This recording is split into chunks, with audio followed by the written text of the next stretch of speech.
Hey, Traveler fans, are you the note taker for your Traveler game? If you're the one sitting at the table taking all of those complete notes for your table, then these are the products that you need. These are made by our friends Mystic Bull Games, and they are the Scout Captain's Rudder and the Star Traveler's Logbook. And these two books hold 26 weeks worth of journal entries as well as many other little things that will help you in your note taking, such as account ledgers. You can keep a complete track of your travelers or your ship's bank records and how much money is available. As said, there were 26 weeks worth of journals notes that can be taken, including system notes, contacts and factions, intelligence, secrets, navigational hazards, all manner of things. There are pages for patron contacts, such as what the operation for said patron was, what were the discoveries, what was the after action report done. There are things for scouts. There's survey data. There are maps that can be filled in, as well as space for planetary notes and odd findings that you find. So go over to Mystic Bull Games and get your Star Traveler's Logbook and Scout Captain's Rudder. You can go there directly by scanning the QR code on the screen or going to the link at the bottom.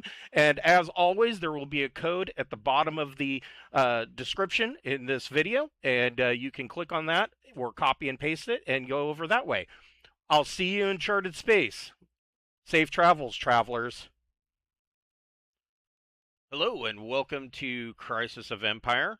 We will be picking up where we left off last week. So they have been sent by Reidd-Valaasii Corporation to assist one of the corporation's big investors, and they are to meet him down on or in Pax Rulin, and his name is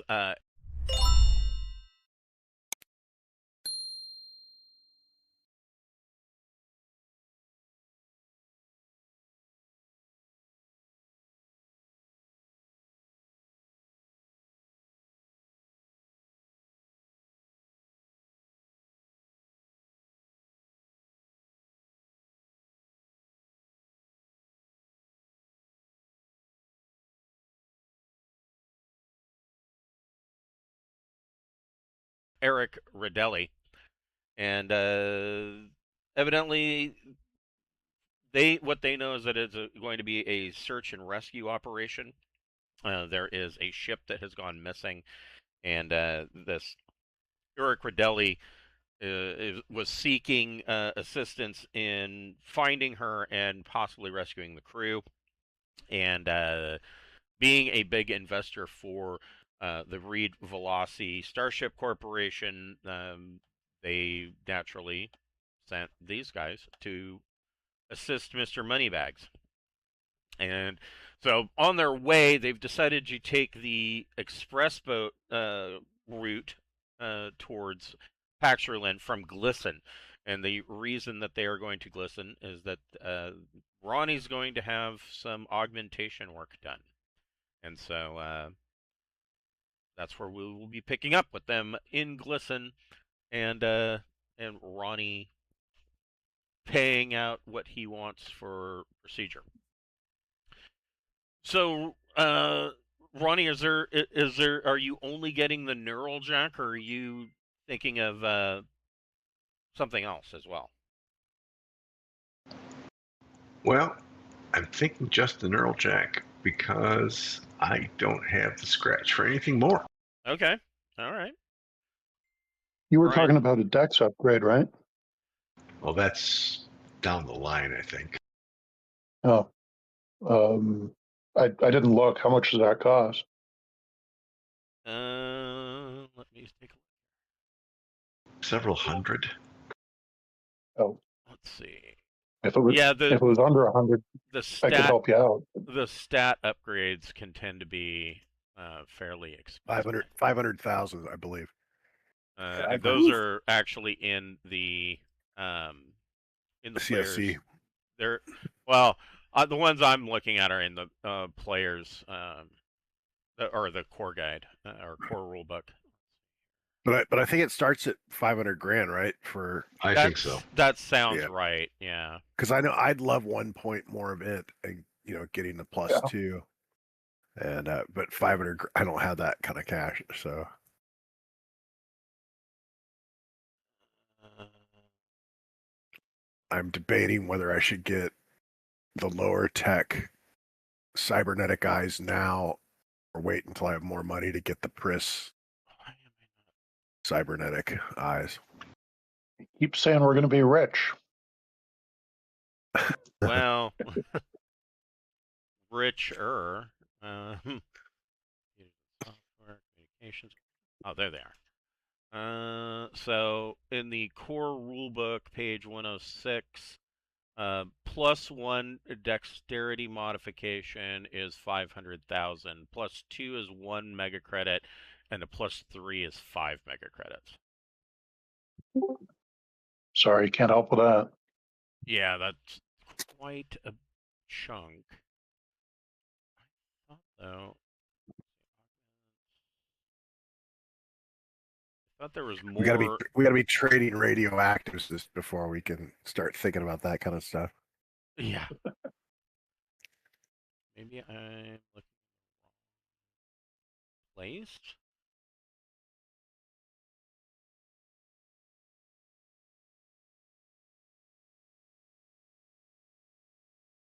No, they're just not there. But anyways, yes. So a plus. Anything big in the first 15 minutes? No. So yeah, I mean,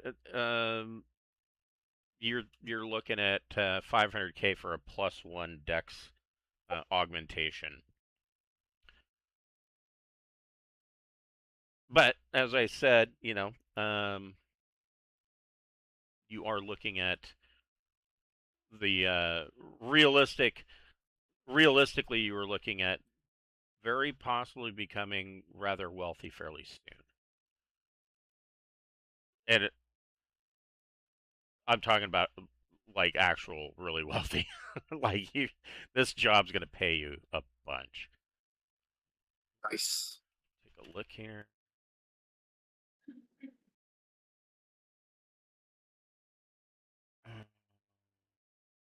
There it is.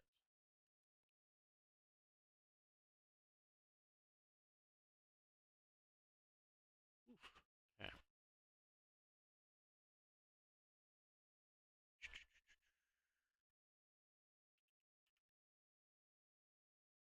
No, that's I was in the right back.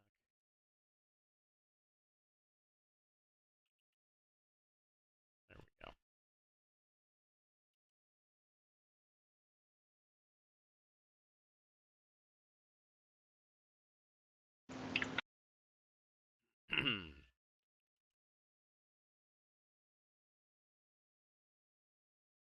So yes, while you guys are in Glisten, Ronnie is of course paying for his neural jack. Is anybody else doing any other shopping in the tech level 15 port of Glisten? I've got a pretty long list of survival type equipment. After our camping experience last game, I realized that we were missing quite a few things. Nothing that I'd be carrying generally, but things for the ship and in case we have to go down planet side for an extended period. Right. Okay. So I can post it in Discord if you want to see it, but there's nothing very high tech. yeah, I trust you. You can purchase up to tech level 15, and if it's survival gear, I wouldn't have any problem with that. So yeah, Okay. go ahead and purchase that. The exception to the rule is 2 breaching charges, which I thought might be useful if we have to break into some place like a ship. And I'm also checking for mail. You mean in case we lock our keys in the ship? Yes. Exactly. Sure. Go. Break a window out. Go ahead and give me I guess diplomat plus social check, or really broker plus social.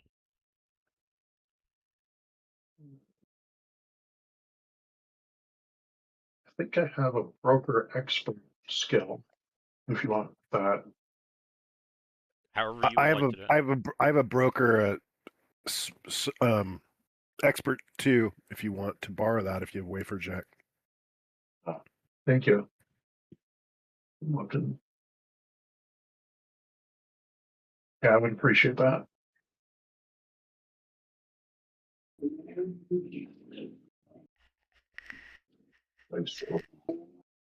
Yeah, I've got broker. I'm putting together a little list, but it's going to be things like expert systems, maybe another transceiver and a computer type thing. So because Sorry, that was raw. I'm sorry. Sorry, that was a raw roll. So +2 for the broker chip, and did you say social? That's +2 as well. Okay. So yeah, because you are a noble, they will sell you the breaching charges. Essentially, they're selling you these breaching charges in the form of what is commonly referred to as um, rescue keys. And rescue, That's exactly yeah, what we need. yeah, rescue keys are essentially just they're thin wedge-shaped breaching charges that you can jam into the seam of a door and step away and pop them, and it will usually blow the door open.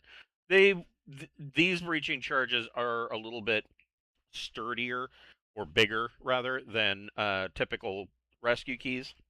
A typical rescue key is going to have a problem usually with like an iris valve door, but it could usually pop them enough that the manual crank system can be engaged. They will Rescue keys will usually sometimes have a problem with airlocks, uh, depending on the design of the airlock.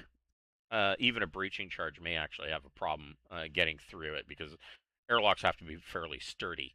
So, but yeah, they have no problem selling you 2 breaching charges. Thank you. So Ronnie, you are now 50,000 credits lighter, and you are in the recovery clinic of this, you know, augmentation boutique store, and you will be there for the next. Oh, that's what my dice roller.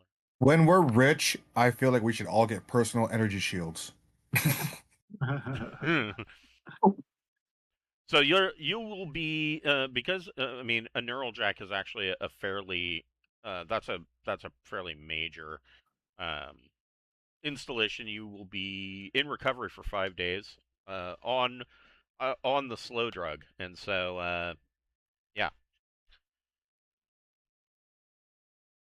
Anybody else have any other purchases that they want to make in Glisten? I've got some really minor electronic stuff that I'm going to be buying. I'm just putting together a list. It shouldn't. I mean, it's like personal computer, that type of stuff. Yeah, go for it. Yeah. I mean, as far as computers go, Glisten, you can probably buy top of the line, tech level 15, or I think they top out at like 14, maybe. They top out at 12, but that means that at tech level 15, we can get them in smaller packages. True.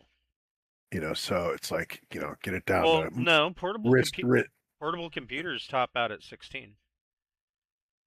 Oh, I'm sorry, I was looking at radio transceivers right now. Oh, yeah. Well, everybody getting a transceiver may not be a bad idea either. Yeah, that's the type of stuff I'm looking at. I'm putting together a little list of that kind of stuff. Yeah. I mean, at a high enough tech level, your typical radio transceiver is going to work very similar to your regular mobile comm cell phone, right? So it's going to have smart features, and I think it will operate as like computer one in and of itself. So that's a good thing. Can I get a Duplo vest? Diplova. Yeah, you could purchase it. Let's see. They are they are TL10. right. I'm looking at the law level now. Let's see. 6. Oh.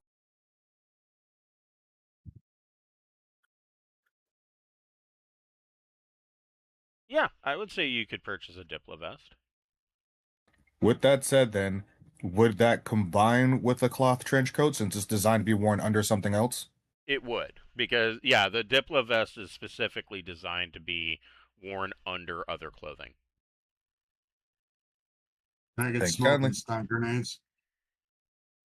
Stun grenades, you're gonna have to make a check for. Hold on here. I'll tell you what that check needs to be. Just there we go. Let's see. You can give me either a broker or streetwise plus. Let's say broker plus. Yeah, broker or streetwise plus intellect check.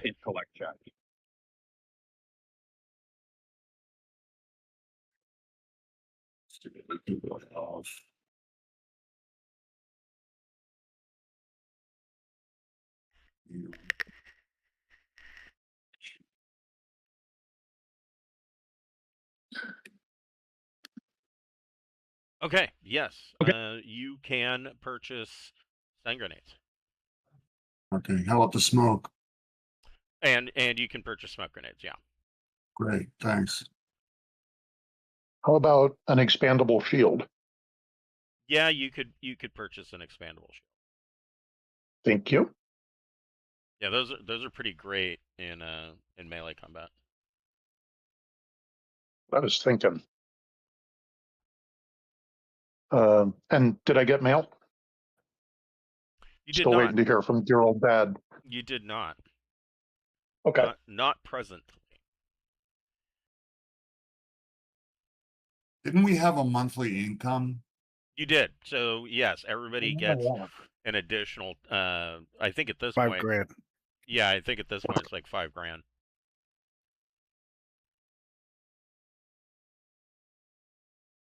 Why'd it bump up? It's been a couple of. It's been like, I think we missed like 2 payments. What are you miss payments of? Your monthly income. Sorry, are you saying it's $5,000 times 2? No, it's $5,000 total. Oh, got it. We all got $5,000? Yep, everybody gets $5,000. And I'll be living large at Glisten to keep increasing my social. Sure. Yeah, I think everybody paid ahead on that, didn't they? I didn't. I didn't know if we'd be out, and plus it helps me keep track of how many months it's been. Right, that's true too. Yeah. So, yeah, you guys. I mean, is there any other odd requests? Did you want, like, I don't know, Mintaka might be interested in looking at software, for example. Yeah, I was doing a little looking, but I don't have anything just. Some of those software pieces are quite expensive. However, Glisten being high tech as it is, I'm sure that there are pirate sites on their datanet. And I was just going to look for something and I forgot what it was. Damn it. Oh, I remember. Okay. What was the tech level 12 again? For Glisten, it's tech level 15. Tech level 15. So you can buy pretty much anything up to TL 15. And so if I got a custom toolkit, the expert level, that's +3 toolkit related check. So what kind of checks would those be for mechanic and Usually it's going to be for mechanic. It may apply to engineering checks as well. It Okay. depends on the context. So yeah, the tech level 15. There may be some items that are even tech level 16. So for the most part, tech level 16 stuff is starting to in a very minor few cases starting to make its way into the Imperium. These would be kind of the bleeding edge of technology. Some might be even considered to be like, prototype stuff. But there are a couple of tech level 16 items. But for the most part, at Glisten, you're going to be able to purchase up to tech 15.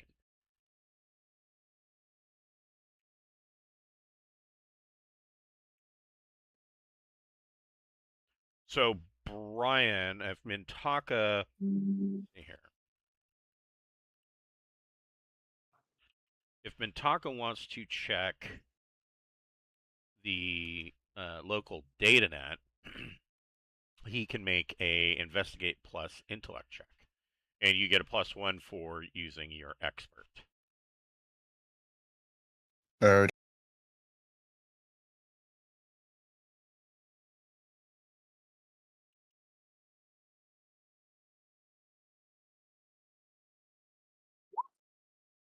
Nice. So yes, you are able to find some a number of you know darknet uh, hacker sites, and for the most part, most of the software that you're seeing on those sites are you're going to be able to get them for half price. So like Intrusion Force still So going to can I cost you download a 500. stealth package so I don't have to learn stealth for 8 weeks? Stealth, an expert stealth skill package. Yeah, you could. Let's see, what would that be similar to?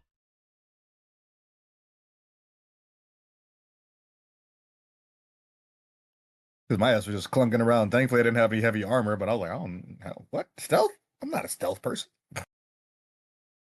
And you've got a neural jack. So yeah, Yeah, I've got the both, yeah. you could use um, yeah, you can find expert or I'm sorry, stealth expert skill package expert/1. So grant you a +1 in stealth for 200 credits. Does that mean it's a +1 to my -3?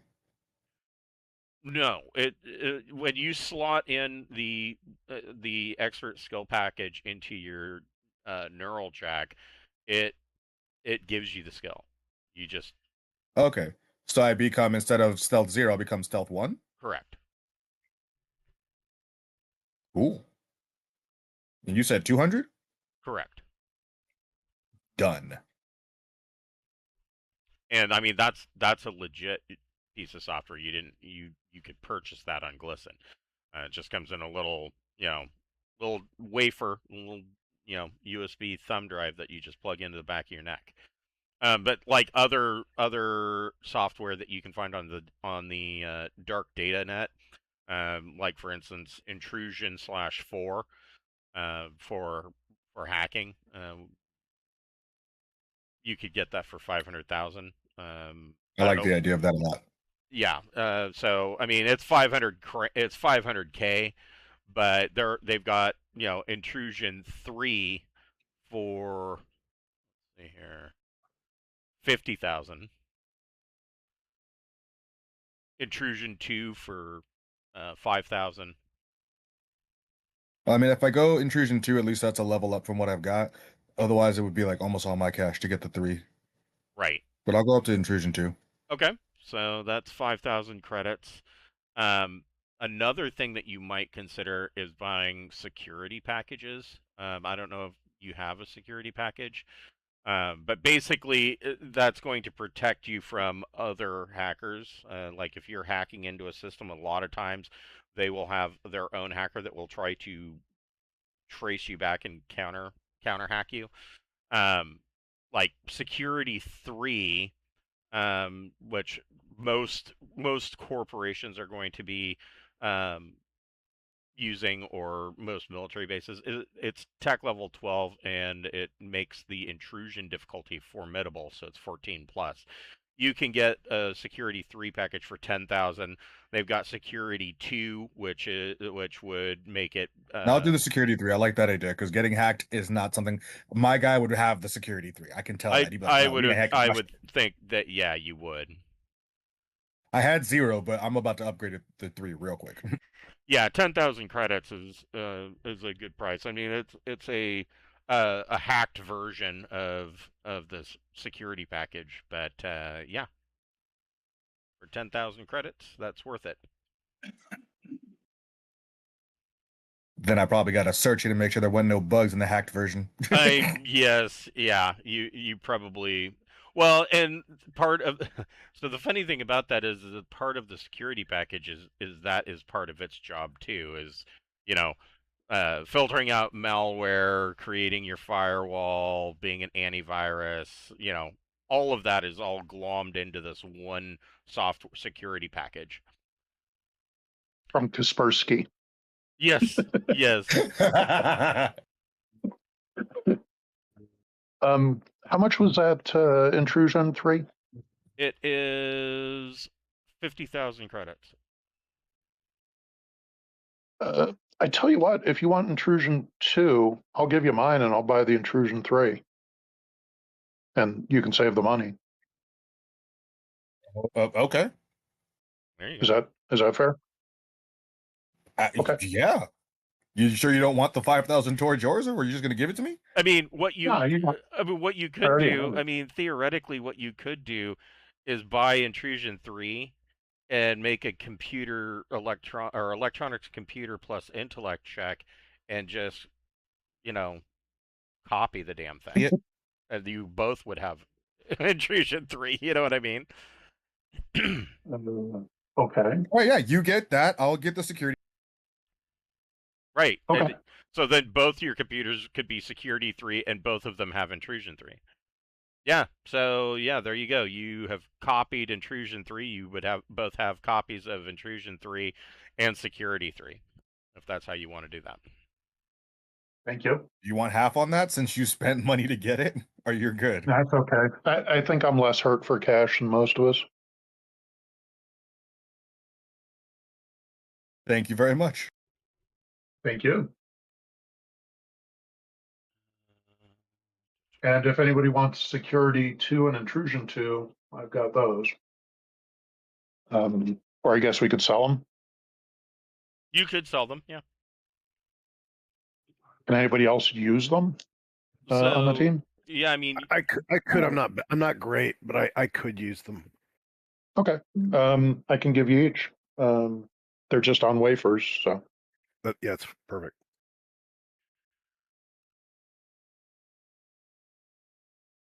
Is one of us like a comms person specifically, or is that like The only electronics I'm trained in is computer. I mean, obviously I have a 0 and everything else. And because I have a decryptor software that I might like that'd be useful for someone who monitors comms a lot. That way they can at least like do more languages and stuff. My only other electronics is sensor.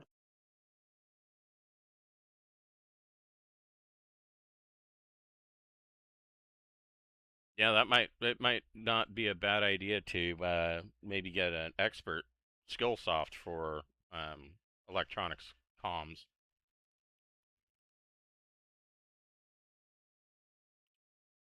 All right, yeah, I'll do that. or I could do that too. I mean, I'm actually at that point where I'm looking at expert systems to buy. Get one for both of us then. I'll pick up 2. Or 1 and copy it. Copy expert software or no? Usually not. I mean, yeah, I suppose you could.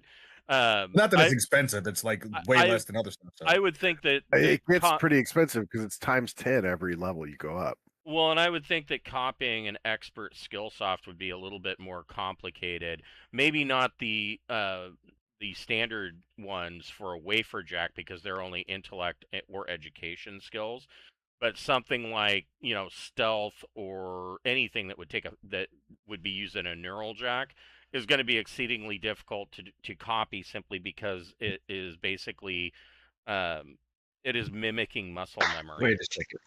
Wait, stop. You just said it can mimic education or intelligence roles as opposed to what I thought I was getting, which is it allows me to use intellect or education rather than dex to run. So a wafer jack only allows you to use expert skill softs that are intellect or education. Okay, I'm sorry, I have a neural jack. So, but a neural jack is the advanced version because it's wired directly into your nervous system through the neural link. You can use physical skills. So you could say, I'm going to buy I'm going to buy a skill soft that is melee unarmed combat /3, and you then, when you slot in that chip, you now have melee unarmed combat at 3. The only difference, really, with a neural jack skill soft and actually physically learning the skill like you would normally do, is that you would have melee unarmed combat at 3, but you don't have any other melee skills at 0. It only does melee unarmed combat /3. Understood, but the last time when we had this conversation, when the group of us had this conversation, I could use the neural jack to run my drones using intellect or education as opposed to then I am throwing myself into the fucking sun because this build fucking blows. Yeah. I need to kill myself because this is a useless character. I really wished we'd talked about it before he built the character because his whole intent was to make a drone operator and then he tanked his dex. Right. Yeah, and tanking your dex is... But I mean, your dex is +0. So, I mean, that's not awful. You just keep doing training every 8 weeks to get that dex up, man. Just keep training. Well, he could do the training in order to raise the electronics remote ops, which would offset that +0. Right. This is how we felt all last campaign with your 15 education, buddy. Right. I mean, the other option would be to purchase like a electronics remote ops /3, which would just automatically give you remote ops at +3. You just need to get into drones. You just need to get into drones because you can have robots controlling them. Yeah, I mean, that of course is an option as well.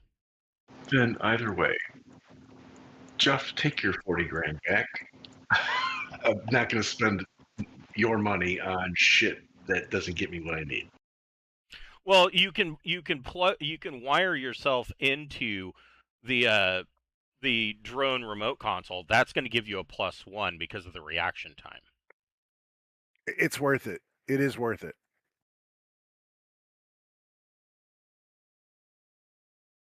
Okay. So while you are on Glisten, this is in the news cycle.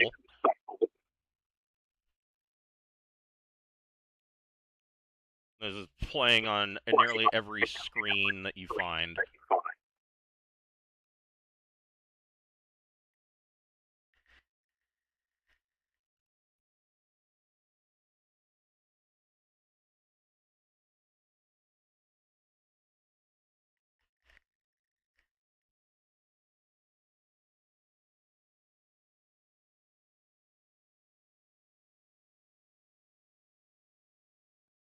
everything just went real quiet.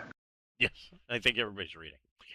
So yes, so yeah, there is the major news of the day is that just rimward in the Outrim Void, otherwise known as the Trojan Reach subsector, or rather Trojan Reach sector, that a strategic reserve of the ancient Sindalian Empire has been located on Drinax, and they don't have any firm information on what actually was contained in this strategic reserve, but they do know that it's Drinax. It's going to be a bunch of nukes.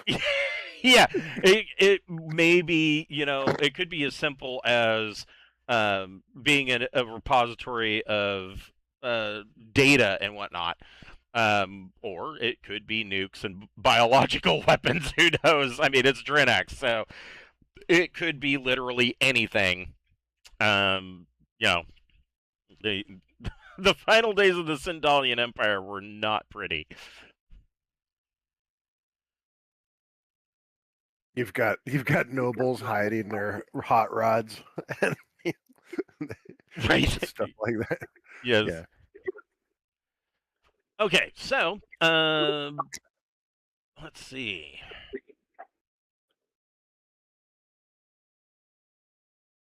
That would be 1 week.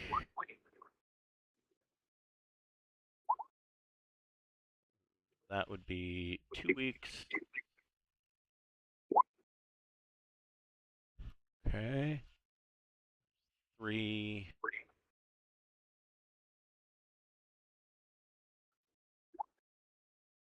And 4. So you guys can add 4 weeks to your study periods. Nice. Yeah, I can roll. I can do a check. Sweet. Good. What are you studying? Melee Blade 2. Sure. Go ahead and make a Melee Blade plus education check.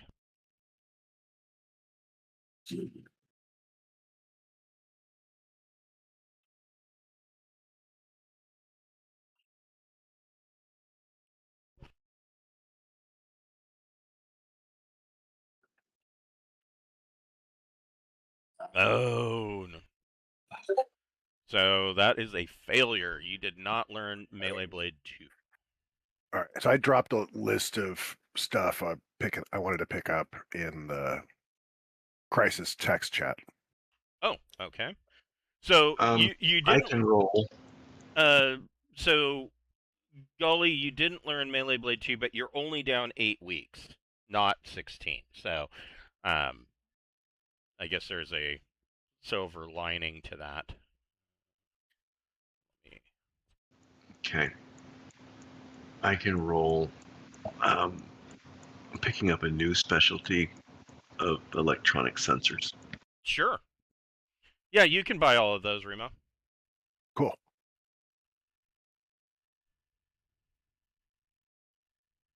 And I'm attempting to go up in mechanics, from 0 to 0, from 0 to 1. Okay. No, 2-0. I'm trying to train it, period.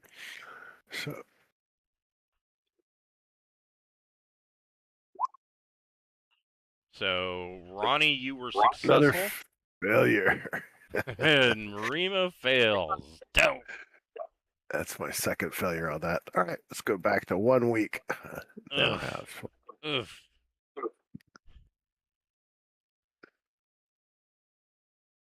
All right, so you guys make your way over the next 3 weeks in jump space. Well, probably longer than that. If you're really hustling, you're probably looking at about 5 weeks in jump space. And man, how's that factor on the ship's account? Oh, that's true. That's a good question. And we'd be trying to pick up mail the whole time to offset the costs. Right. Hey, Takahashi, I'm getting some echo from your mic. My bad. No problem. let's see here.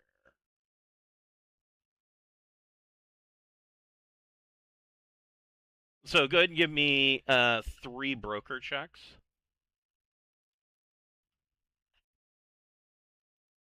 Who's our resident broker?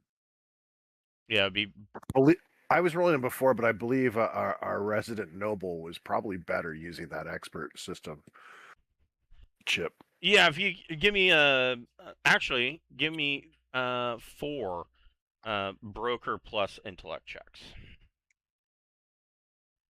But yeah, it is intellect. Okay. All right. Well, I guess I'll roll it then. I thought it was social for some reason. Okay. You said 4 or 5? 4. God, I'm rolling like shit.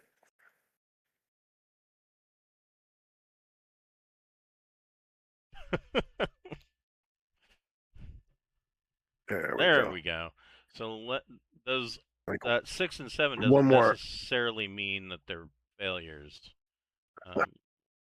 Let's see here.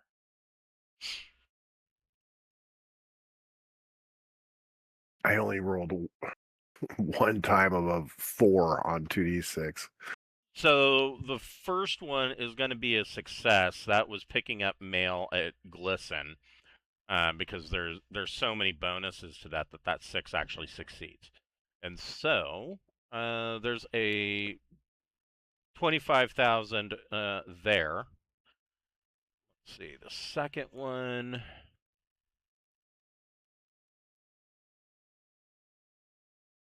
Would likely be at train. That would be another success, so there's 50,000. Next one would be Ronar. That's definitely a success. So there's 75,000. Next one is at Cyan.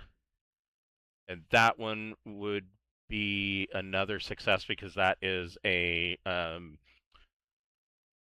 scout way station is there. And so you're looking at 100,000 credits on the plus side, and your fuel expenses are only 4,500.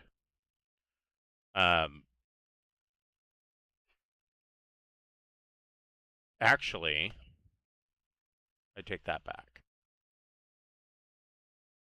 Your fuel expenses are at even 3,000, and the reason for that is that when you reach Pax Rulin, your berthing costs and fuel expenses are covered for the length of your stay in Pax Rulin. And so I should give you.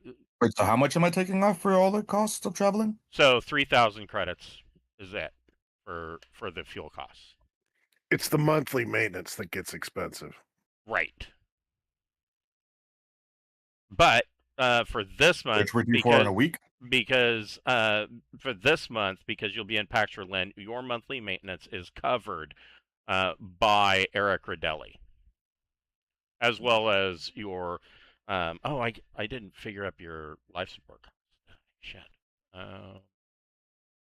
So you were right, Brian. Let me forget what your O2 cost is.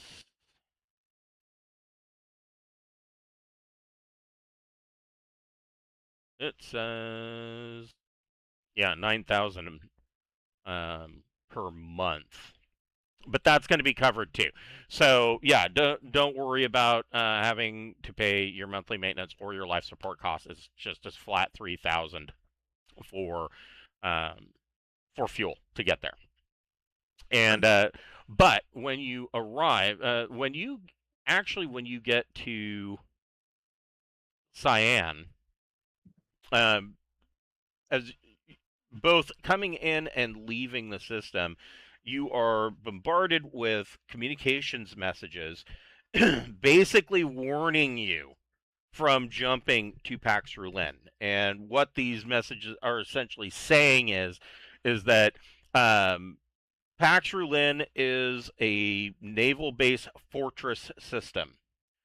And if you are jumping to Pax Rulin, you are only allowed to jump to particular locations. Otherwise, you will be assumed to be a invading force and will be fired upon. And so this, of course, is Pax Rulin.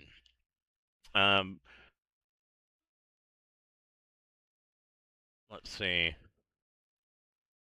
The small gas giant is a suitable okayed jump point, as is Pax Rulin itself. Everything else in the system, I mean, you could jump to the big world. I don't think they'd care about these two big worlds. I don't think they'd care about that. But the planetoid belt and the other two large gas giants are verboten. They are completely under the rule of the Imperial Navy. And so, I will allow you guys to move. I'm assuming, are you just wanting to go directly to Pax Rulin, or are you wanting to skim? I mean, you've got options here. I mean, Pax Rulin, you're going to want to land on Pax Rulin. They, of course, have a high port with a in-system naval base as part of the high port, and then, of course, they also have a low port. Both are Class A. So, yeah, you come into Pax Rulin, and there is a plethora of Imperial naval ships here. Most of them, there's nothing bigger than the cruiser class, so you're seeing a lot of Golok class cruisers, basically different variations of the Element class cruiser. There are a few Frontier cruisers, the older Ajanti High Lightnings and Caninier class ships. But this is Pax Rulin is basically considered, well, first, it is considered a fortress system. So if there is some big invasion from the Aslan Herate, Pax Rulin would be the location, basically the staging location for all existing forces to fall back to. It is heavily defended. There are missile satellites, and the planetoid belt and the large gas giants are mined with, high ordnance missile mines. The whole system is just very exceedingly heavily defended. There is a feeling amongst the Navy that a lot of ship captains will put in for an opportunity for their ship to come to Pax Rulin, because it is one of the older naval bases for the Navy, and that there's like this level of prestige to be able to have said that you were captain of a ship or you were aboard a ship that actually got a chance to dock at some of these ancient dockyards in the asteroid or in the planetoid belts. And so there's just a lot of ships here pretty much all the time. They are frequently doing sending out patrol cruises into the Trojan Reach.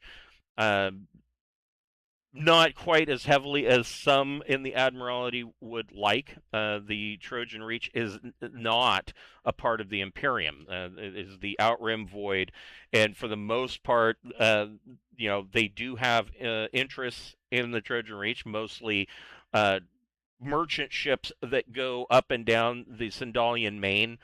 Those ships need to be protected, and because the Trojan Reach really has no central authority, piracy in the Trojan Reach is horrific. It's even rumored. You've heard rumors of a pirate planet, an entire planet that is ruled by pirate lords, and most people say that is a complete myth, that it couldn't possibly exist. but others insist that it is true. A few spacers even claim to have been there, but will never tell where or how to. They won't give you any astrogation charts on how to get there because, for fear of their own life, that these pirate lords that rule the planet would actually come and kill them. So the Outrim Void is a fairly dangerous place, and that's one of the main reasons why Pax Rulin exists the way that it does. But you make your way to the to Pax Rulin, and you know that this Eric Radelli has a office down on the planetary surface. And so whoever's piloting, I believe that's Gully, usually, go ahead and give me a piloting plus dex check.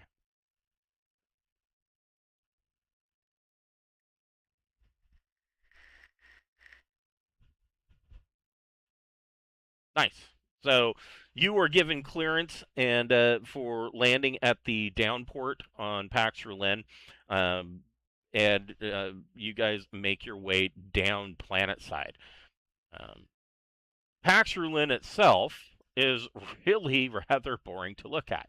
It is an airless world, and I can tell you a little bit more about it just by looking at the UWP. We can see that it has, of course, Class A starport. It is maybe about the size of Mars, roughly 6,400 kilometers in diameter with a surface gravity of 0.35. It has no atmosphere, 0.00 pressure. Travel outside of the starport is going to require a vac suit. It has,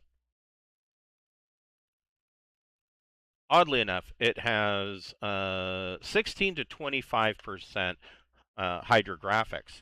So there are ice deposits on the surface that all of the water of the world is kind of locked up into these ice deposits. It does have a very low permanent population of hundreds. Probably 200 to 300 people live permanently on the planetary surface. Pretty much everybody else that would be a part of the population of Pax Rulin actually lives in the high port. But pretty much everybody that lives on the planet's surface is employed in some way by the starport, the downport, possibly the high port, and they would also have at least auxiliary employment with the Imperial Navy. The government is a self-perpetuating oligarchy. Ruling functions performed by a restricted minority with little or no input from the mass of citizenry. In other words, it is run by the Imperial Navy. They make the government, and people do what they tell you to do. And then finally, oddly enough, even though it is run by the Imperial Navy, it has a law level of 1. So weapons that are banned, poison gas, explosives, undetectable weapons, and WMDs, that's pretty much it. And armor that is banned is the most extreme example. Battle dress is banned. As far as there are some, let's see.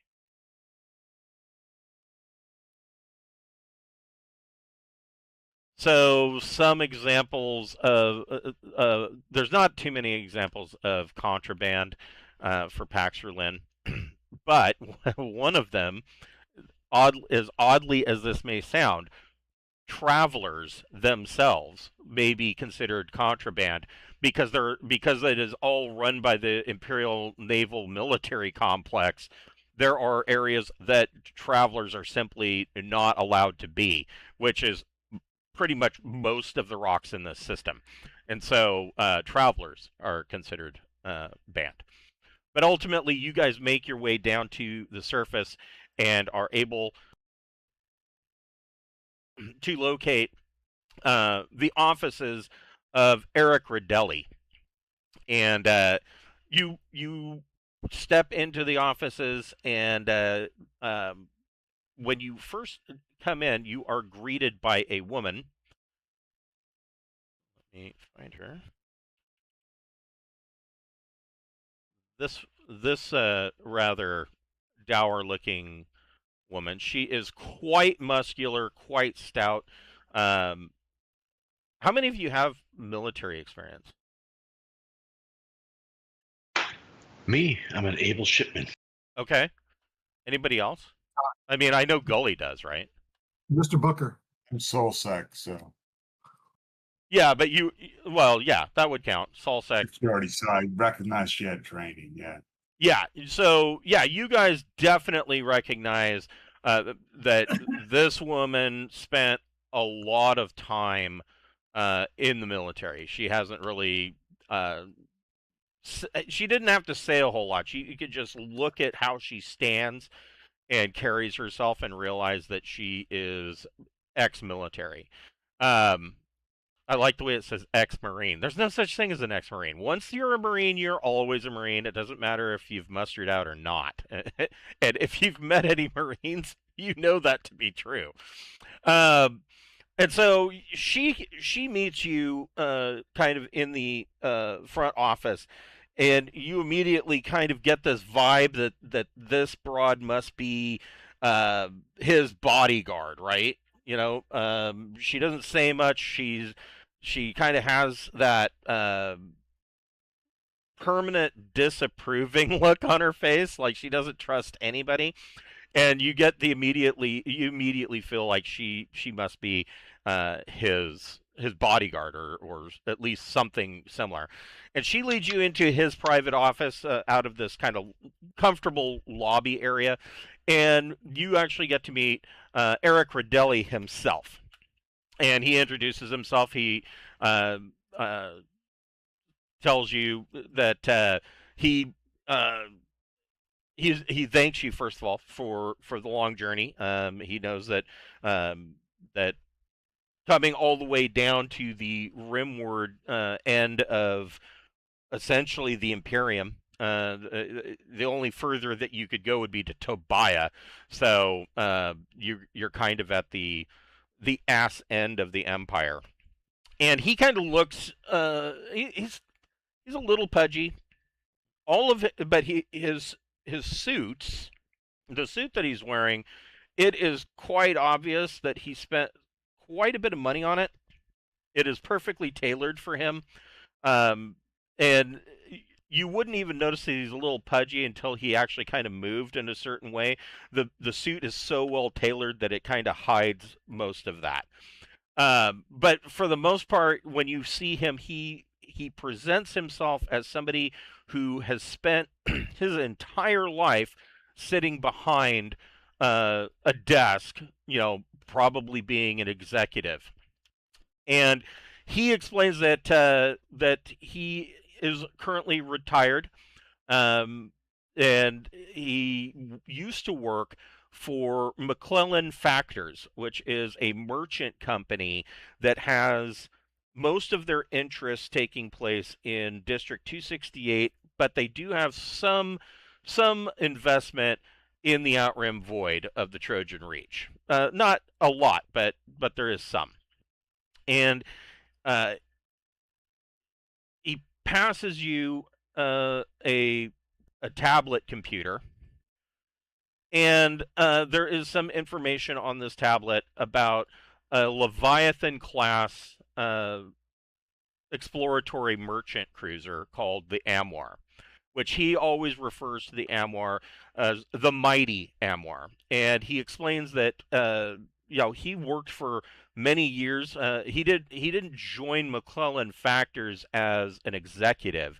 He worked his way up, and you quickly kind of realize he sometimes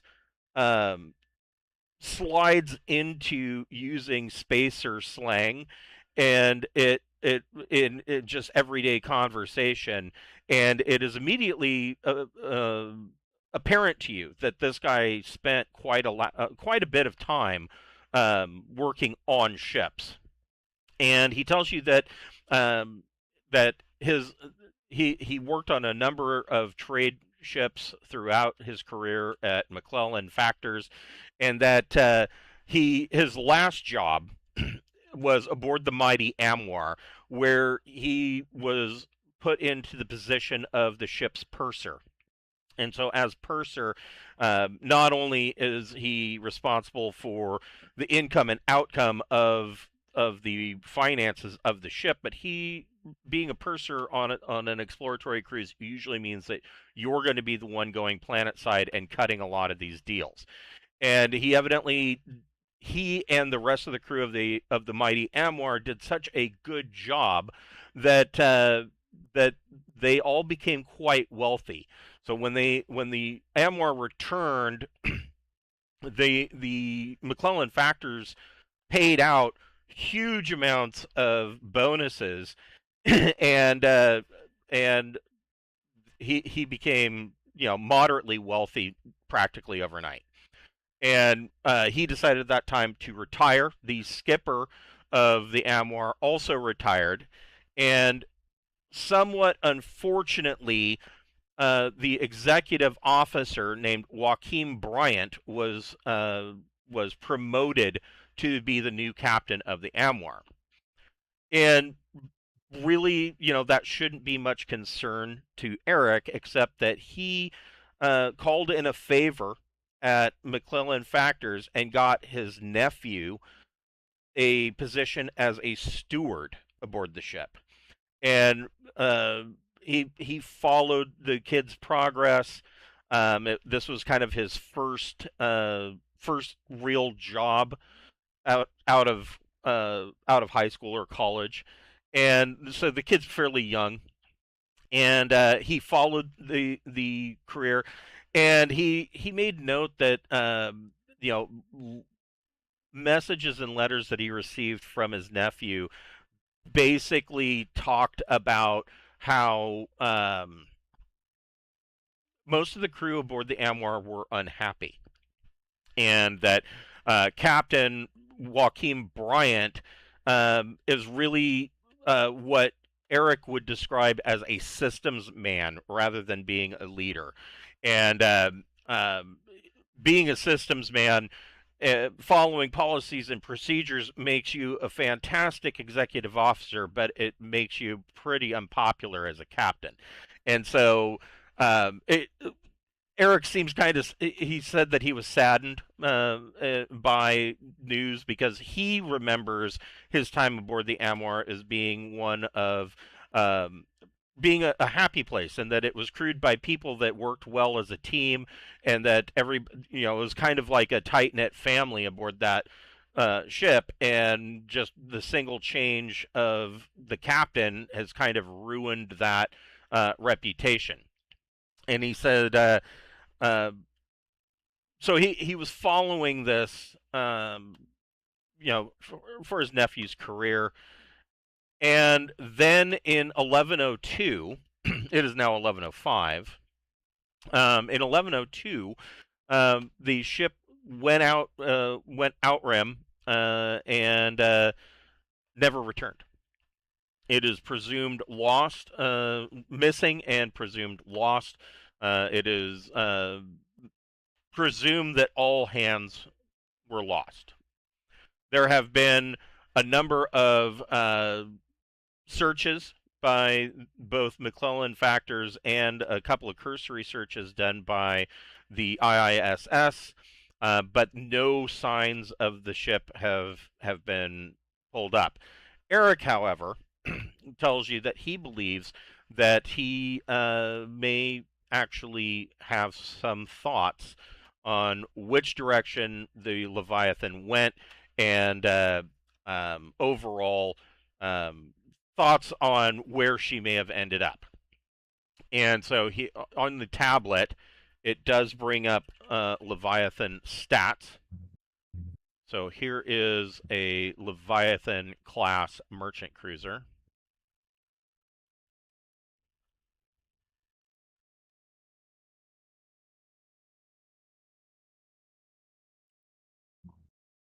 1,800 tons. Yeah, these things are basically designed.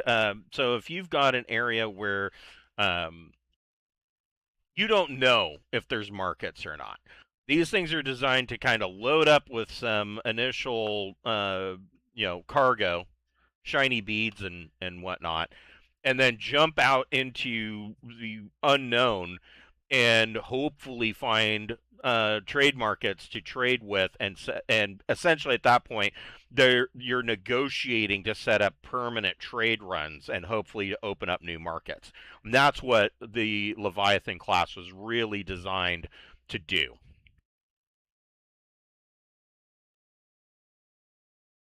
And as you can see, she's got some armament. She's not completely bereft of weapons. However, it's mostly going to be her biggest things are the two torpedo barbettes and missile racks, and her biggest usage will be using that thrust 4 to get away. Now, the Leviathan merchant cruiser, excuse me, the Leviathan merchant cruiser is a little bit different in the fact that it is one of the only ships that I've ever seen. It does have backup drives, both maneuver and jump drives. So if its main engineering or main drives were to take major damage for whatever reason, they do have her maneuver drive is normally thrust 4. She's got a backup thrust 2 maneuver drive. And similarly, the jump drive is typically a jump 3, but they have a jump 2 backup. I can't think of any other vessel that I've ever seen that had backups like this. But the merchant cruiser, like I said, it's designed to go way out in the black, and that's why she has these backup systems.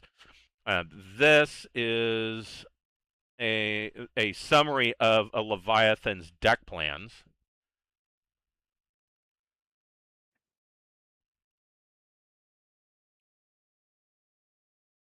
So as you can see, pretty much deck 4 through... Yeah, deck 4 and deck 6 are all cargo, with deck 5 and deck 6 being shuttlecraft bays. And a pinnace. So, actually, there might be one on deck 7 as well. No. Anyways, so yeah, she had auxiliary craft with her, and oh, and it had a couple of ship's boats as well. So she's got auxiliary craft for maneuvering a lot of the cargo back and forth. And the reality is that the Leviathan is not really designed to land on worlds. So of course they would send down like a pinnace. They would use its shuttlecraft for most of the cargo that would be purchased and brought back. He does tell you that, and he kind of asks his bodyguard to leave, and she steps out, and he tells you, he says, so he has purchased a ship that he will be using. It is a modified far trader called the Void Skipper. And it is modified in the fact that he partitioned off enough of the cargo bay that it has 2 additional fuel tanks in the cargo bay, which allows this far trader to make 2 jump to jumps before having to refuel. And he does tell you that he just purchased a ship, and it just came out of the shipyard's 1 parsec coreward at Perior. But it's an older vessel, so it's going to have some quirks. And one of the things that he did is he immediately hired this Vargur, named Weinsads. And Weinsads had spent some time with the Imperial Scouts running an expo. And he is currently on detached duty. And he hired Weinsads because Weinsads made the claim that he could run a ship single-handedly. That has not proven to be completely true. He's an able pilot, and he's got plenty of skill. He's got a broad skill base, but he doesn't have a whole lot of depth. And so it is not. He found that it was not true that Weinsads could run an entire 200-ton ship by himself. Likewise, his bodyguard and companion Marianne is really not a ship crewman. So that's when he put out word to Reidd-Valaasii Corporation and put in a request for a crew that would be able to operate the Void Skipper, and they sent you. Now, he tells you, he says he realizes that that Reidd-Valaasii is already paying you a monthly check, paycheck, but he does say that anybody that would find the location of the mighty Amuar, or find salvage, will likely get paid well over 1 million credits. And he says even if you just found the logs of the Amuar, those logs would be worth tens of thousands, possibly hundreds of thousands of credits from McClellan factors. And if there's any crew members that are rescued, they are going to be quite generous for paying a bonus for any crew member that is brought back alive. And so, or dead, if you can bring back the remains, that's going to get you a bonus as well. So you're looking at well over 1 to 2 million credits for helping him out as a bonus to this, and that's all your money. All of that money will go to you guys. Does anybody have any questions? What sort of information does he have about the location? How long does he plan on being gone? So he tells you that he has prepared himself to be gone indefinitely. So he doesn't see any avenue where he would come back to his office here on Pax Rulin not having found the Amuar. And he has set all of his basically he has set all of his affairs in order.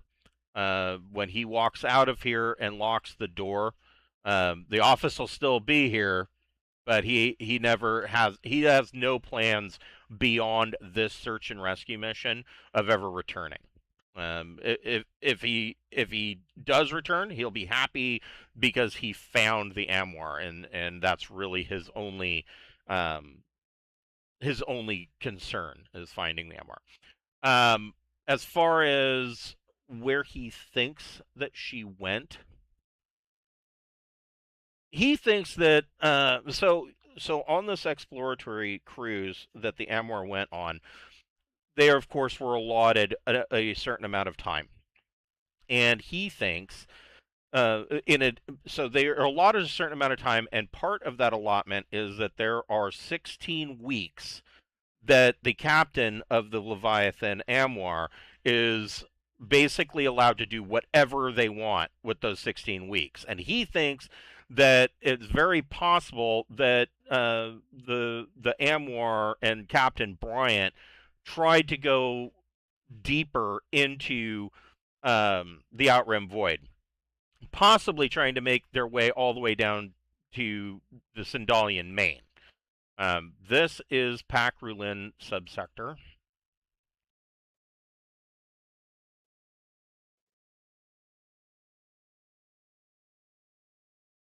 And the Void Skipper's up at the Perrier. So Void Skipper is at Pax Rulin. Pax Rulin doesn't have any of its own shipyards. Instead, they are at Perrier, and it's only 1 parsec, and so that kind of works out rather well. Odd political fact is that Perrier has made an attempt to basically sign on and get the Imperium to make them the new subsector capital. It's not likely to happen because there's this huge naval base at Pax Rulin, and Pax Rulin has already had a bunch of money funneled into it to become a fortress world, and so it's unlikely that Perrier will get what it wants. But his plan is to the first step in this is that he thinks we should just do a shakedown cruise. You guys can get kind of acquainted with the Void Skipper, and he can kind of see you in action. And from there, maybe make one jump to Perrier and then back to Pax Rulin as part of the shakedown.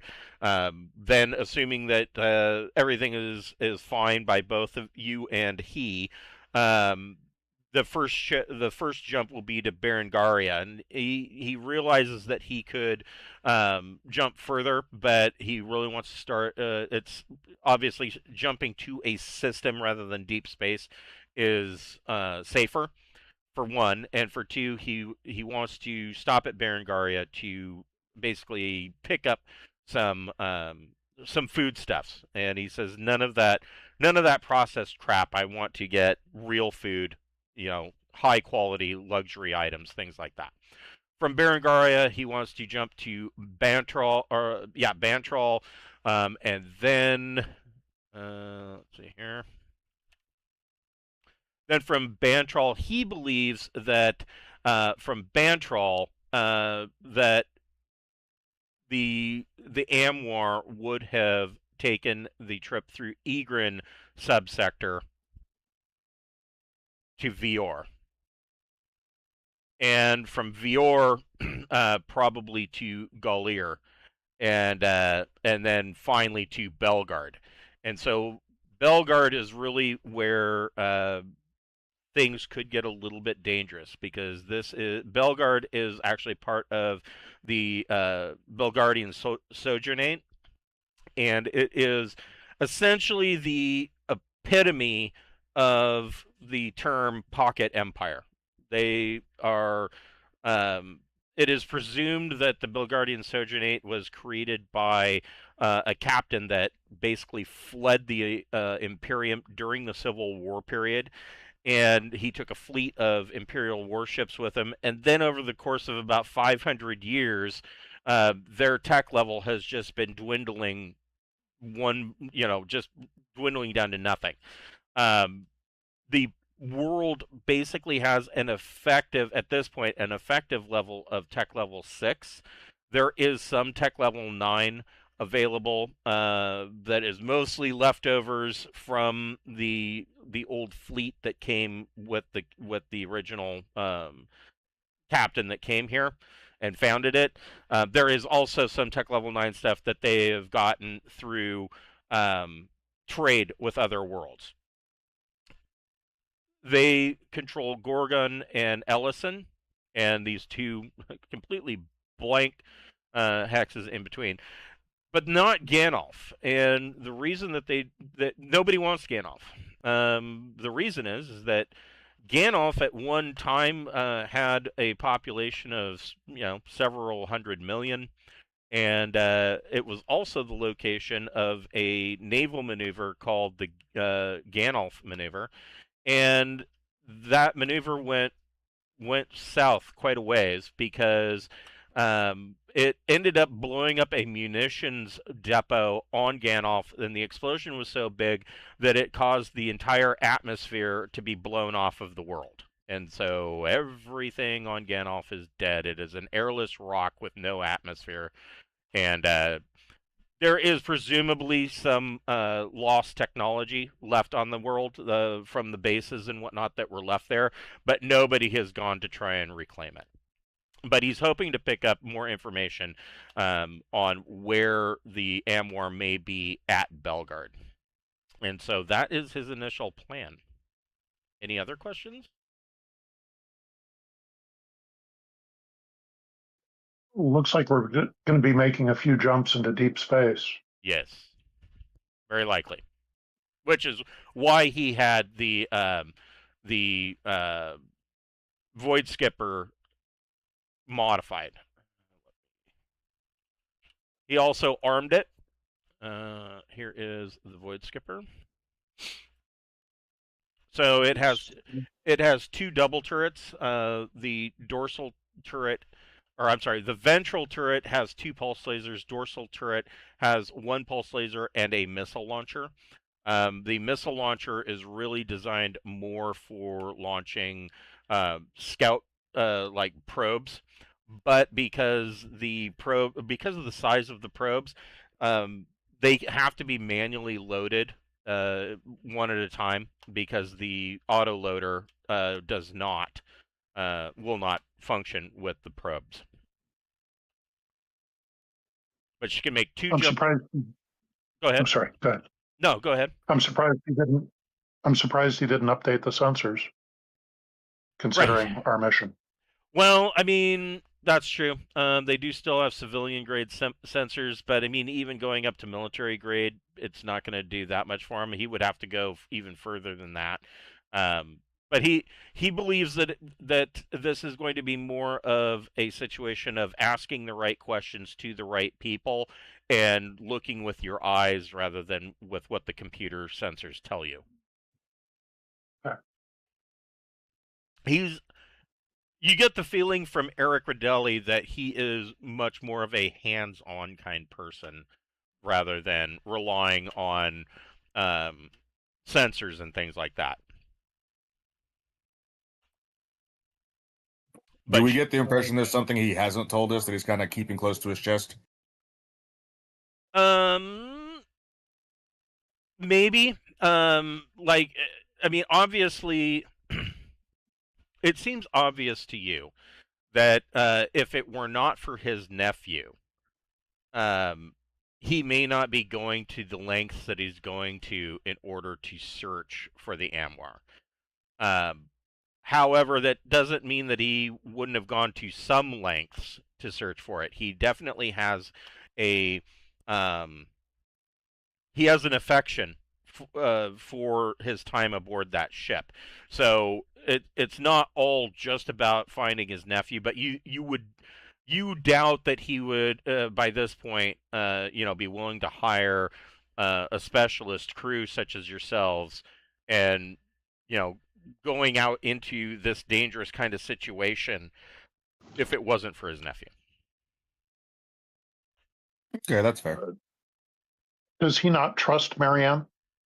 Yeah, I noticed he had her leave the room. He had her leave the room. He didn't. Usually Marianne, she acts as his bodyguard, but he tells you that he does trust her completely. He and her have known each other a very long time, even before she joined the Imperial Marines, and they've, despite the fact that she's quite a bit younger than he is, they have a very close relationship. Okay.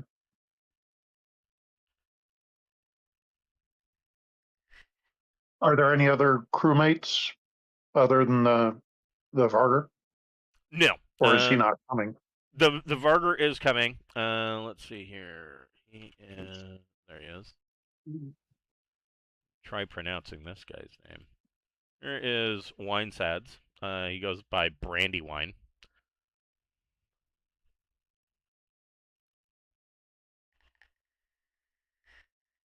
So there's 9 of us coming on the trip? Correct. And so he the last thing he tells you is,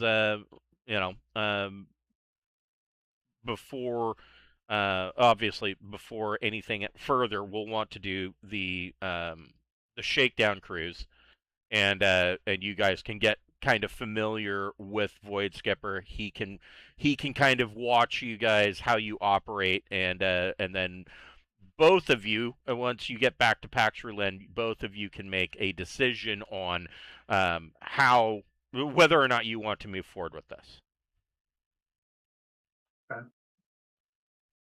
Why is he keeping Einsatz for this sort of mission if he knows Einsatz was dishonest with him? So it's not necessarily that. So he explains that Weinsatz wasn't necessarily dishonest. I think the reality is that he spent pretty much his entire career aboard an X-boat, and he says, "I don't." He basically, Eric says to you, he says, "I don't know if you know anything about X-boat pilots, but they spend a lot of time alone because that is a single operator ship." And the Interstellar Scout Service has a very high level of attrition for their pilots because spending that much time alone tends to it tends to erode your psyche. And Weinsatz is no different than any other pilot. They do believe that Weinsatz is probably good enough, or he is can be rehabilitated. And so when that decision is made, they put those pilots on detached duty. He says, but no matter how much time away, those X-boat pilots are going to develop some strange quirks.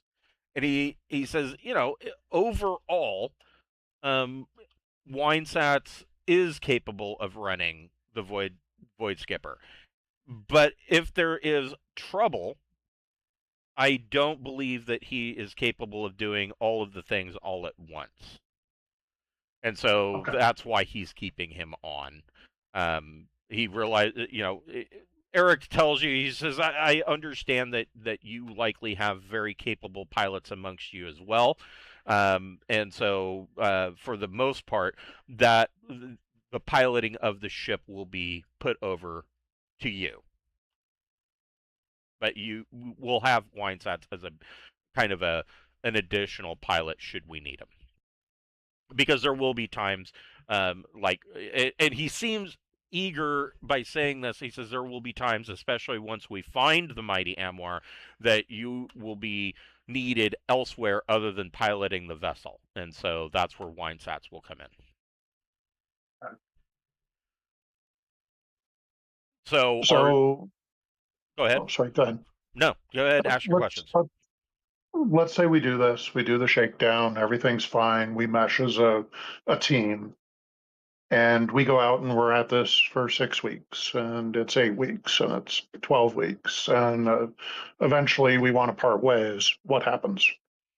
He says, well, then we will part ways amicably. Probably at that point, we would do a return cruise to Pax Rulin. If we've been out there for 4 months and found absolutely no trace of the mighty Amuar, then we will return to Pax Rulin, and I will close the case file on the ship being missing and presumed all hands are presumed lost. He says, but I have to at least try. So he's prepared to do this indefinitely, but there's actually a 4-month cutoff. Yeah, at about the 4-month mark. And this, of course, is presuming that you get, nobody gets any information or there's no further leads. If that's the case, then after 4 months, he would pull the plug. Okay.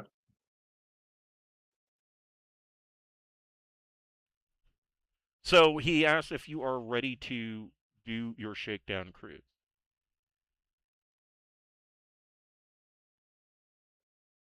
I'm in pretty good shape, I think. Tell it the present. Nope, Remo is muted, I believe. I see his light lighting up. Yeah, I can't think of anything we need to do to prepare, Yeah. but I'm ready. Okay, so does you have anything like a ship's boat or an No. ATV, air no, raft. raft? no, just the ship. Wow. And Okay. the Void Skipper, because of the modifications. On here, let me find it. Because of the modifications to the cargo hold in order to increase its fuel capacity, her 64-ton cargo hold has been reduced by 50 tons. So it only has 14 tons of cargo space. Now, if you have an air raft, which you guys do, I believe, and let me just double check that before I open my mouth and get it wrong.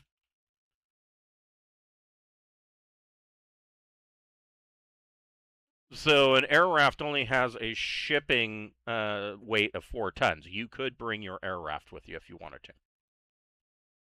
That might not be a bad idea.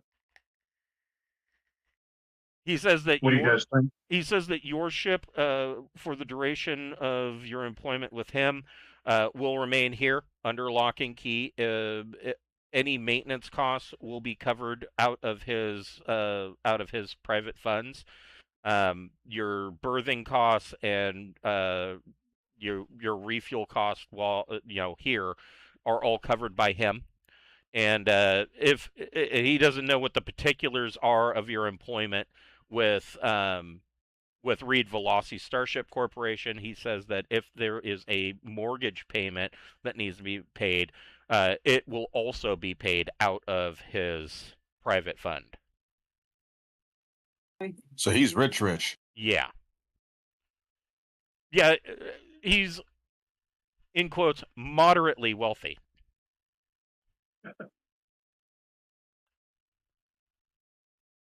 He's wealthy enough that he can afford four plus months of Starship mortgage payment with no profit margin being involved.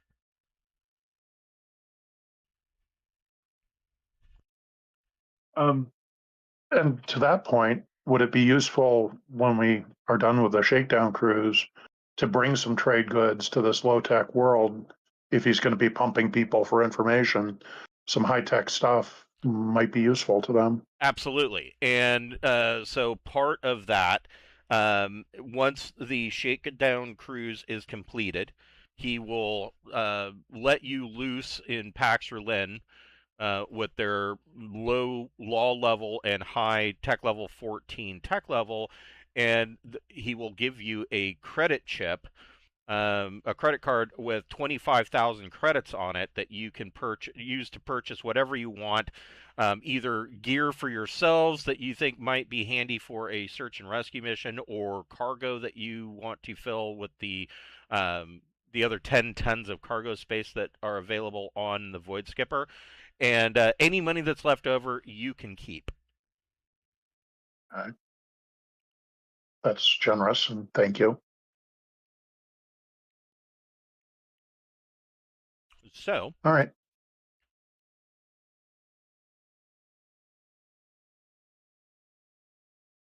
This is the Void Skipper. I have already placed you guys kind of randomly around the ship, your most likely locations.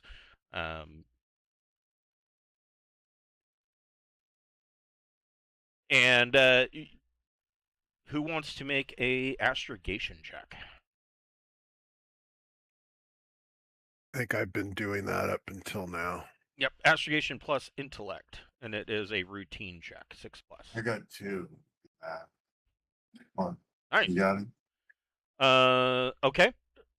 Gully, go ahead and make a piloting plus dex check.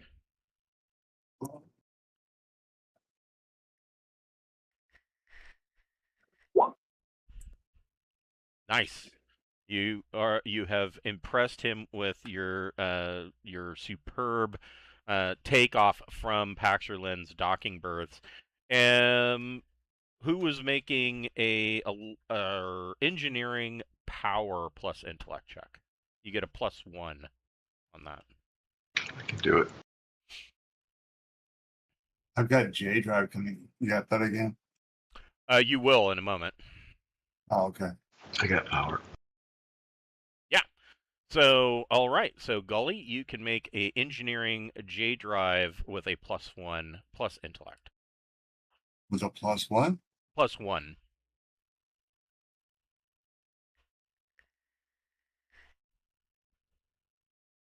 Excellent. And so you make it out to the 100 diameter jump limit of Pax Rulin. Hold on a second. Bring this up.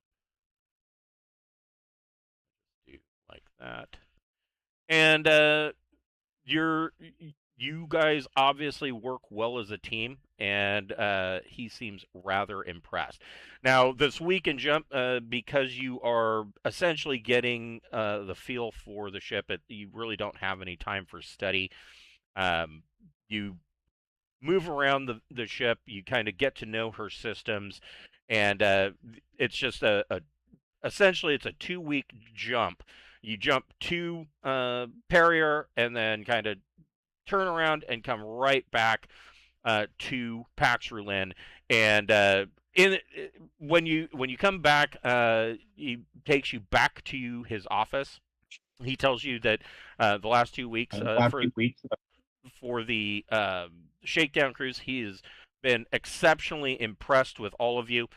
It is very clear that you all work well as a team, and he would like to continue and move forward. In the 2 weeks, you guys discovered this is an old ship, and she has some quirks. And I saw that. So the quirks are here. These are all the things. The first is that there's a horrendous glugging sound when pumping fuel from the new auxiliary tanks to the main tanks. And because of how the alignment of the piping is, it causes the bulkheads in the cargo bay to just resonate with this glugging noise. There are sometimes failures of the auxiliary pumps, and it makes it possible to pump fuel from the auxiliary tanks to the main tanks until the problem is remedied. Usually, it's nothing more than hitting one of the valves with a wrench. But sometimes a little bit, you suspect that there will be need for occasionally more complicated or sophisticated repairs. Gully, you notice that there is a strange crabbing or yawing motion when the lifters are used to hover or land. And it kind of requires your concentration a little bit more to kind of counteract it. Especially you can see that if you were trying to make a tight landing in between buildings, if you were distracted, you could accidentally clip one of the buildings and either damage the building or the ship, for example. There is an this one cracks me up. There's an overactive pressure sensor in the dorsal section that sometimes trips the depressurization alarms when the air conditioning is turned on. The first time that it happened, it scared the shit out of all of you. But you soon realized that it was just a false alarm. There are some oddly warped deck plates up on deck 2. And this can make moving around fast or carelessly it would cause you to stumble, because when you step down, the floor is not where you expect it to be. In addition to that, there is a tendency that lights in one section of the ship will turn off for a second or two when another section of the ship has its lights turned on. And usually that's not too much of a problem unless you're on deck 2 and it happens, and then all of a sudden you're tripping and falling because the deck plates aren't where you expect them to be. But beyond that, she is completely space worthy, and I mean, These are just the odd quirks of an old vessel, especially one that has undergone rather what you would describe as rather quick jury-rigged modifications. So how do you guys feel about taking the job? I'm good with it. Sure. Okay. Can we replace that fuel valve at the second point? Is that been done? It seems like it's been done, but because of the nature, so if you look down here, this is the cargo bay. This section here and this section here were added, and there's this narrow corridor through here that in between these additional fuel tanks, which is what allows her to make those two jumps. Because of how it was added, I mean, it was done in a hurry kind of situation because he wanted to get out and go look, and so time was of the essence to him. Considering that I got that custom toolkit anyway, so right, you got. I'm sure your custom toolkit probably came with a hammer, so you don't have to hit the valve with a wrench, but whatever's handy. But as far as like repairing that fuel valve is it's they attempted to resolve the issue at the shipyards, and it just is the way it's going to work for now. Okay. So I assume that's true for the other points as well, yeah? Yeah, pretty much. I mean, dry docking her for the next 6 months and doing a complete a complete refit of the ship could probably resolve a lot of these issues, but that's a time allotment that he's not willing to really make. Okay. So, when you basically, when you guys accept the job, he pulls the keys out of his pocket, and he's already got stuff packed, and he locks the door to the office and moves all of his luggage. Him and Marianne and Brandy Winesads move everything, all of his luggage, into these three staterooms. And you note that he is bringing, like, his entire wardrobe is nothing but finely tailored suits.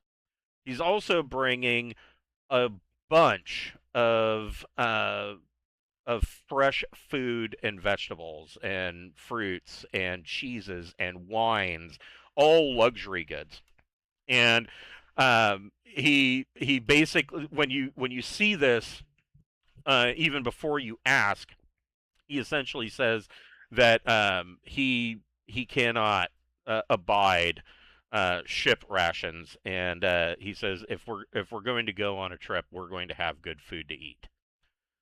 He also brings his right, yeah, finally somebody with a brain, and he also brings his own personal domestic servant bot that he has affectionately called Sydney, and basically it just goes around his stateroom, vacuuming and making sure that his suits stay clean. That's its entire reason for existence. It passes the butter. And so steward, it's got is a steward skill, and that's it. I don't even know that it has. Or yeoman. Is that a yeoman or a steward? I don't even. Let's see. It is the domestic servant. Domestic. Here. Oh my God. There's got to be a better way than that. I'll tell you. Page 179. Here it is. So this thing's really small. It's basically like the size of a Roomba, and it basically just goes around the floor. It's small. It's -2 to hit. For some reason, it is +2 to armor. It's an armored domestic servant, just in case somebody breaks in and shoots it while it's vacuuming. But it has profession, domestic cleaner at rank 2, and recon 1. So basically, it's keeping its eye out for dirt. That's all it does. Its programming is considered primitive. All it does is clean. And so evidently it can speak, though. I don't know that I really want to have a conversation with it, but here we are. So he's bringing that. Sometimes Marianne will use it. The other thing that you noted during your shakedown cruise is that Winesad's, one of the quirks that he picked up while being a X-Boat pilot, is that he is a friggin' slob. He leaves empty, or torn open ration wrappers, candy bar wrappers, laying all over the place. They especially leaves empty beer bottles or cans and bottle tops setting all over the place. He makes a mess, and that of course pisses off Marianne, who was a Marine and likes everything to be tidy. She does her best to keep herself under wraps, but you noted at least one time where she finally had enough of it, and she picked up a bottle cap and she likes to flick them at him and hit him in the forehead as she's cleaning up his mess after him. And sometimes that means that she will take Sydney, the domestic service bot, and have it go over any common area that Winesad's has been in because it is a slovenly mess. So there's a little bit of that going on. But aside from that, everything appears shipshape. And so you guys make your first jump to Berengaria. It is an agricultural world. The week in jump, you can go ahead and add a week of study period. One of the things that he is carrying, find it, one piece of cargo, and it is kept in the cargo bay, is a single rescue suit that he purchased, thinking ahead that it might be a good idea to have one of these on hand, should the wreckage of the Amuar be found. Now, he's not under any delusion that the Amuar is going to be anything other than wreckage, because of the shape and style of the hull of the Amuar. If it tries to land on anything other than the most moderate of atmospheric worlds, it's going to crash and it will never fly again. And so that is why he purchased this vac suit. And so while in jump space, one of you would be basically trained on the vac suit and how to use its electronics package. Who wants to be the rescue suit guinea pig? If you take it, I feel like strength is probably useful, and I don't have strength, so if you take training on the rescue suit in this week, it's basically going to give you vac suit 1.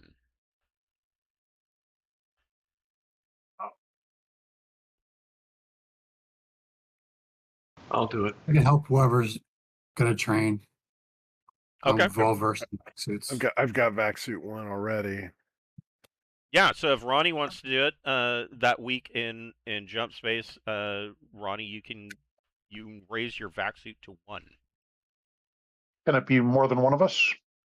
Sure, definitely. Okay. I mean, there's only one suit, and so this is going to be a good spot for us to break. However, in the week between now and next week, you've got 25,000 credits. You guys can go ahead and tell me what you want.